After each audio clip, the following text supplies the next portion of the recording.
Hi everybody, I'm going to do a book review, a review of American Sour Beers by Michael Tonsmeire. Forward by Vinny Chilurzo from Russian River. This book is very much needed in the home brewing and professional brewing literature. It fills a huge gap. Overall, this book is really good. If you're interested in brewing sour beers, this is a must-buy, in my opinion. Also, if you're an experienced sour brewer, this book should also come in handy as at least a reference guide. The book starts off with a short history of American sour beers, a little bit of the sour beers from other countries. The American history of sour beers is very brief, or recent I should say, starting in the 90s. He doesn't go into a lot of detail on the Belgian sour beers like Lambic and Flanders beers. He references wild ales from Jeff Sparrow's, wild brews, I'm sorry, from Jeff Sparrow's. And he doesn't go over Lambic brewing a whole lot. He does touch on a little bit in the book, but he says to, go ahead and get that book if you're interested in that, Lambic and Flanders brewing. But the book does cover spontaneous fermentation.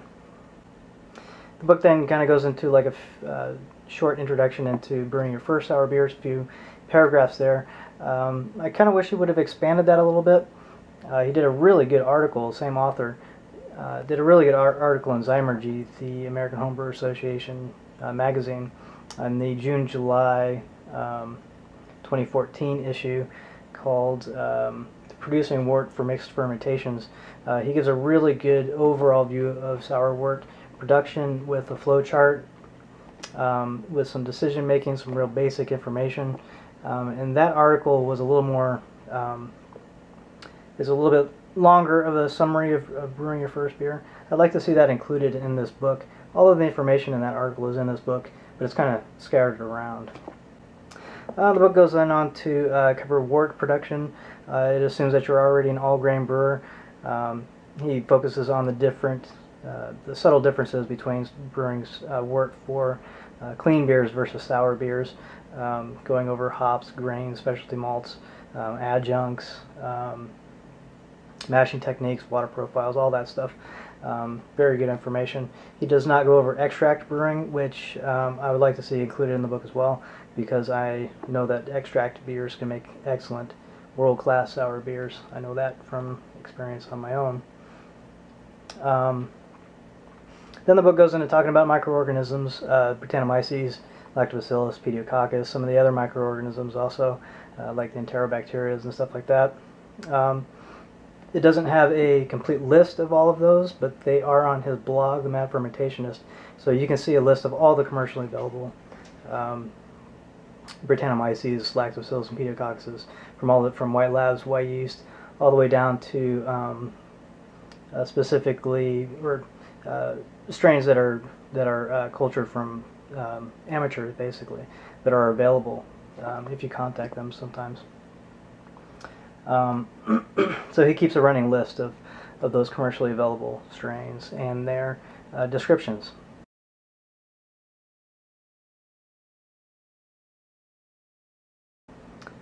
The next section of the book covers commercial methods of souring. This was the most interesting section for me, personally. He covers 10 different breweries, professional breweries here in America, including Russian River, New Belgium, Cascade Brewing, Ithaca, I believe, is in there. And all of them have different methods of making sour beer, and I think it really hits home for the new brewers just how there's no single way of making sour beer.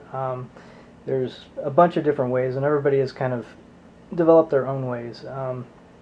And each of the 10 brewers does it in a completely unique way.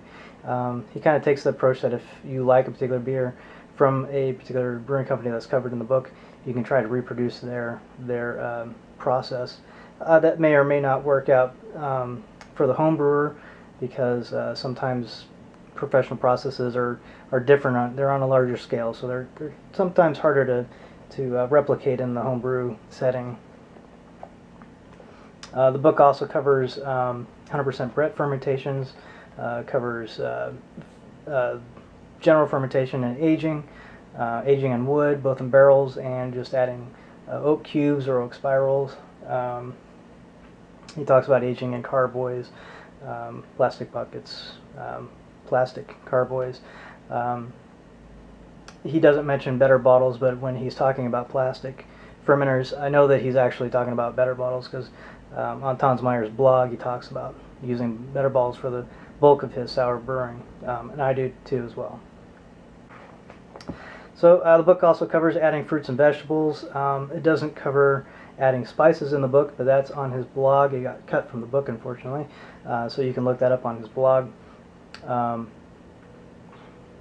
The book covers aging, blending, packaging, carbonating. There's a lot of different issues there that's very different than clean beers. So for that, this book is a great learning guide, especially for new brewers. There's a nice little troubleshooting section in here, and there's also a pretty good recipe section as well. Again, all grain, but those recipes can probably be converted to extract recipes pretty easily. So I would like to see a little more, just a little bit more health information in the book. For example, from like a Sandor Katz perspective, are there any health benefits to drinking sour beer versus clean beer, or disadvantages health-wise? I don't know that there's been any research done in the area. I haven't found any myself. It's something I'm looking for. So that's not really Mike's fault for not putting that in there. But if that information becomes available, I'd like to see that in here. Another thing when it comes to spontaneous fermentation, I'd like to see a little note about maybe botulism in the beer, or in the book. Perhaps referencing beerandwinejournals.com's article on botulism, because I think that's an important point that should make the book. So other than that, this book is, like I said, a must-buy. I give it a 9.5 out of 10. Thank you so much, Michael Tonsmeire, for writing it, and for keeping up the information on your blog. I know tons of work has gone into this book and is still going into the book. He's already working on a second edition, from what I understand, talking on Homebrew Talk, which he's active there, by the way. So yeah, if you're interested at all in brewing any sour beers, this book is a must-buy. Whether you're brewing American sour beers or Belgian sour beers, Lambic of Flanders, this book is still going to be very, very helpful. So cheers. I hope the review was helpful for you if you're thinking about buying the book or thinking about brewing sour beers. And in the meantime, cheers.